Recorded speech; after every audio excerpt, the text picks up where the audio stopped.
Good afternoon. Thanks for joining us across the fence. I'm Fran Stoddard.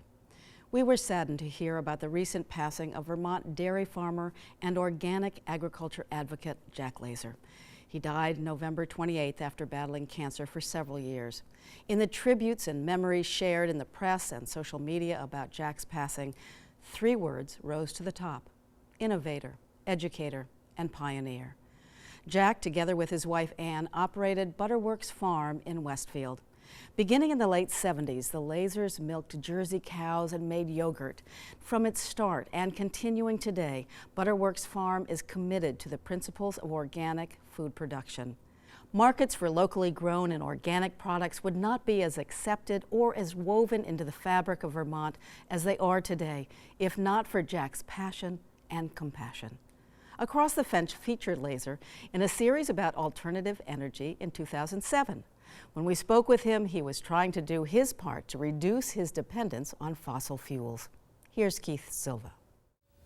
The blades on Jack Lazor's wind turbine aren't turning, but it's not due to a lack of wind. We had a lightning strike on the 4th of August and put a major hole right through one of the blades, so we're waiting for blades right now. Lazor and his wife Ann operate Butterworks Farm. They use the milk from their herd of 40 Jersey cows to make yogurt. Reducing their electric costs was one motivating factor, but Lazor believes the turbine has other, bigger picture benefits. I wouldn't say it was just for saving the money.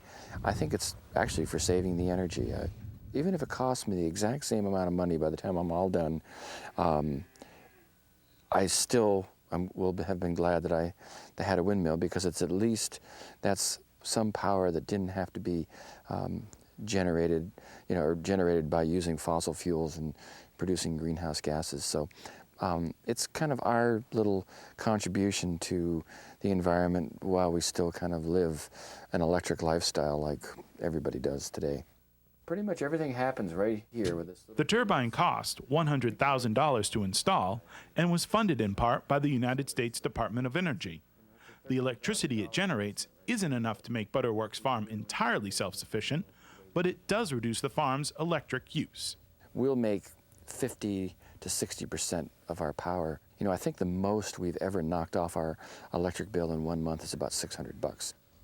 Small-scale energy producers like Lazor can take advantage of a Vermont policy called net metering, allowing a utility customer to generate and use power simultaneously. It allows you to get the full retail benefit of the power that you're producing, so that for every kilowatt that you put into the grid, you get full credit, so that if you put 3,500 kilowatts in a month, you get 3,500 kilowatts knocked off your bill at 13 cents.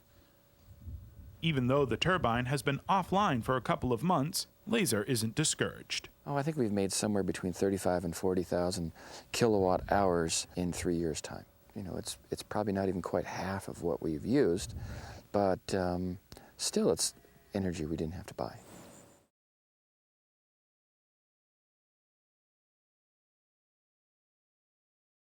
It's hard to imagine a year more difficult than coping with global pandemic. But there was a year when crops failed worldwide, when food was scarce, and when there was frost on the ground during every month. Here's Vermont historian Howard Coffin with our story about the year without summer. The United Church of Bethel, right here smack in the middle of Bethel, Vermont, in the year 2016, is 200 years old. It was built to last, built of brick made in a yard just down the street. In the basement is Bethel White, the whitest granite in the world, and it has lasted. This church came into being in what may have been the darkest, coldest year in the history of Vermont. It was known as 1800 and froze to death.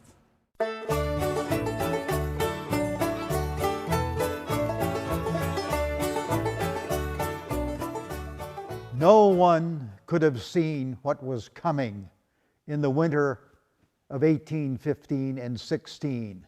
It was an unusually mild winter, followed by a mild Vermont spring, and summer was coming on nicely, until the night of June 5th and 6th, when a mighty snow touched the land, and within 3 days, snowdrifts were as much as 3 feet deep, and the first crops were beginning to die.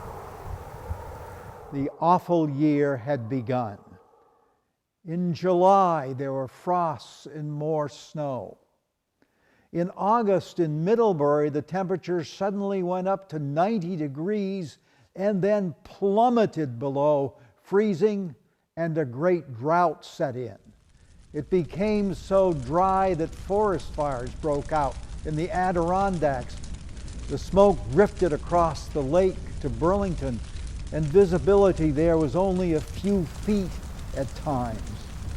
In September, the cold persisted, and October began with a foot of snow. The catastrophe was not only in Vermont. It was nearly apparently worldwide. We now know that a great volcano had erupted in the Pacific and spread a great cloud of ash all around the world.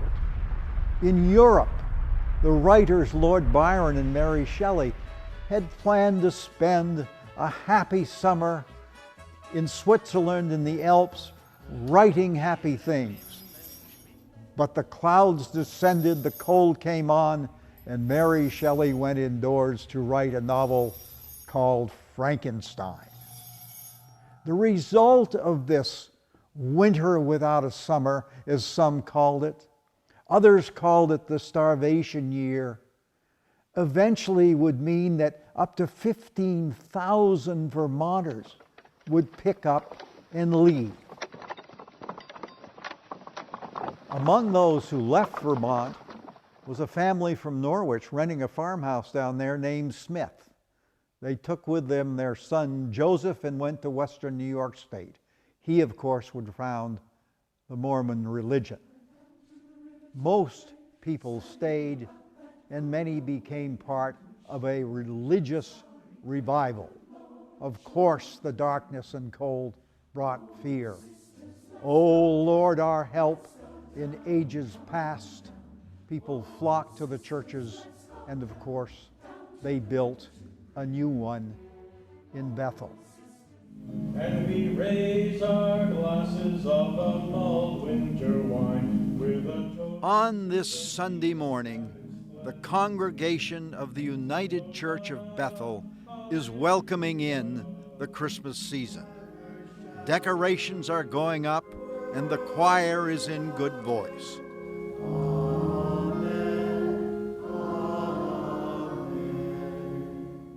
The history of the church has been chronicled by a longtime resident, a member of this community, and someone I'm proud to call a friend. Janet Burnham, historian, author, and deacon of the United Church of Bethel.